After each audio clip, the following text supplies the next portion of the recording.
Hi everybody! Just like any medium, gaming has some great years and it has some absolutely horrible ones. As of right now, it looks like 2023 is the end of the road for the string of consecutive amazing years in gaming. So with that in mind, I thought I'd make a video about the top 5 years in gaming, according to me. Keep in mind, this is just my opinion. If you think a given year of gaming is significantly better, let me know in the comments or make your own video. So with that out of the way, let's get to the list. To kick off the list, I have to go with one of the most memorable years in gaming for me. That would be 1998, featuring some of my favorite games of all time, such as Spyro the Dragon, Pokemon Yellow, Crash Bandicoot 3 Warped, and this is excluding titles I've never gotten around to which are widely considered some of the best in gaming of all time, like Metal Gear Solid, Tekken 3, The Legend of Zelda, Ocarina of Time, and a plethora of others. Basically, 98 was a great time to be a gamer, as it had basically every type of game you could imagine. Everyone was catered to, and games were just generally great. This year is probably mostly nostalgia for me, though.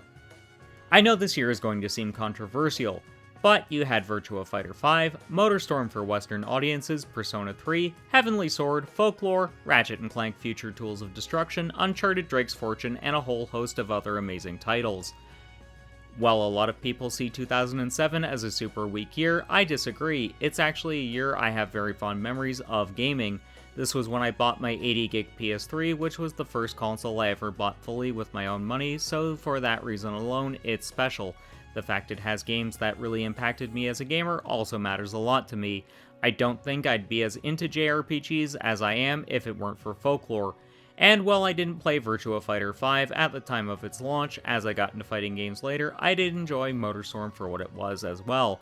I also enjoyed Heavenly Sword because I'd never really played hack and slash games to that point. As for Ratchet & Clank, that title was given to me by my uncle for Christmas, and I'd never really given the Ratchet & Clank games a chance on PS2, and this game sold me on buying the older ones. As for Uncharted, that game was just the right game at the right time. I was 17 when it came out, and I was sort of still in the grouchy teenager phase of life. I didn't want to play too many kid-friendly games at that point in time, and I'd started to drift away from playing sports games. NHL 2K8, which came out that same year, was the last time I really enjoyed any NHL video games. For a while in the 2010s, I liked MLB The Show, which were very good at that point in time, but now they're dog shit. Right now, I enjoy the NBA games, but I don't enjoy them in the same way as when I was younger. Back then, I loved sports games just because they were sports games. Now they actually have to be really good to get me into them. Basically, 07 is the year where my current gaming identity started taking shape. It'd be further molded by 08 and 09, but 2007 was a pretty influential year in terms of my gaming taste. For that reason alone, I feel it's one of the deepest years ever. 2010 is the next year where I was really happy as a gamer. Darksiders was cool, Mass Effect 2 was cool, I enjoyed White Knight Chronicles despite it being janky, Mega Man 10 was also my introduction to that series, MLB 10 The Show fostered my love for baseball, Yakuza 3 was cool, Resonance of Fate was one of the most unique experiences I had to that point in time. Alan Wake was cool too, though I played the PS5 version at a much later date. Dead Rising 2 was funny as hell and really fun to play. I also enjoyed Castlevania Lord of Shadows. I was even able to experience the Sly Cooper games thanks to the Sly Cooper collection. Gran Turismo 5 was super fun as well. Basically, all around a great year, and it was at this point people stopped complaining the PS3 had no games. This is one of the deepest years I can think of off the top of my head. 2013, the swan song for the PlayStation 3. While I didn't care for it, Grand Theft Auto 5 was a notable release. I also loved The Last of Us originally, but now I hate it.